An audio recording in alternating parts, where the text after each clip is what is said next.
Donc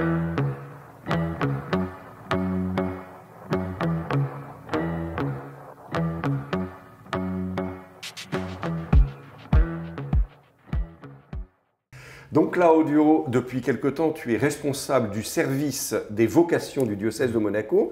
Ce service a toujours existé, il y a des nouveautés? Et toujours existé, et jusqu'au 1er septembre de cette année, il était lié à la pastorale de jeunes, parce que c'est les territoires où on peut vivre avec les jeunes et connaître l'appel de Dieu dans les jeunes. À partir du 1er septembre, on a divisé les deux groupes pour donner majeure efficacité aux deux services, la jeunesse et les vocations, mais qu'ils travaillent toujours ensemble. Combien êtes-vous à vous occuper un peu de la question des vocations pour le diocèse?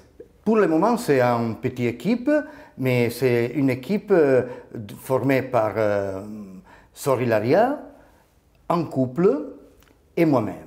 Et alors, bon, plus spécifiquement pour la partie vocation, au sens où on entend sacerdotale, oui, vocation à la vie religieuse, quel est votre programme? Alors, je crois qu'il y a une journée mondiale dans quelques temps qui s'annonce. Oui, dans le mois d'avril, à niveau mondial, chaque année, il y a la journée mondiale de prière pour les vocations.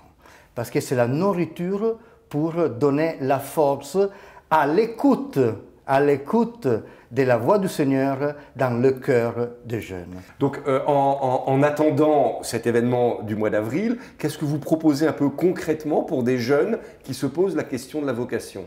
Pour le moment, le service de la vocation, il est en chantier. Donc on est en train de penser à des événements, des parcours et des moments de prière pour souligner l'importance du silence.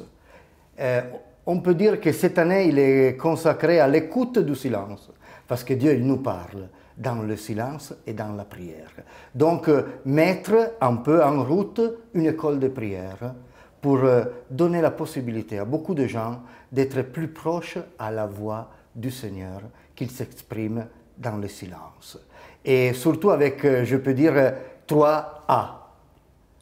Accueillir les jeunes, accompagner les jeunes et aimer les jeunes.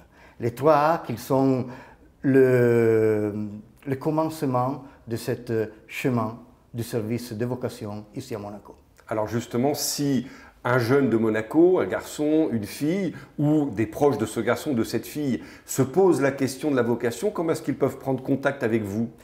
Il peut, à niveau diocésain, il y a une adresse mail où on peut s'écrire et avec cette adresse, on peut commencer les premiers contacts. Et si on veut vous contacter un peu directement? Directement, je suis le vicaire de la paroisse de Sainte-Dévote à Monaco et je suis tous les après-midi disponible à recevoir les jeunes pour parler et surtout, parce que c'est la chose plus importante dans un chemin vocationnel, commencer un parcours de guide spirituel, un parcours de direction spirituelle. Merci donc Claudio. Merci Père Christian.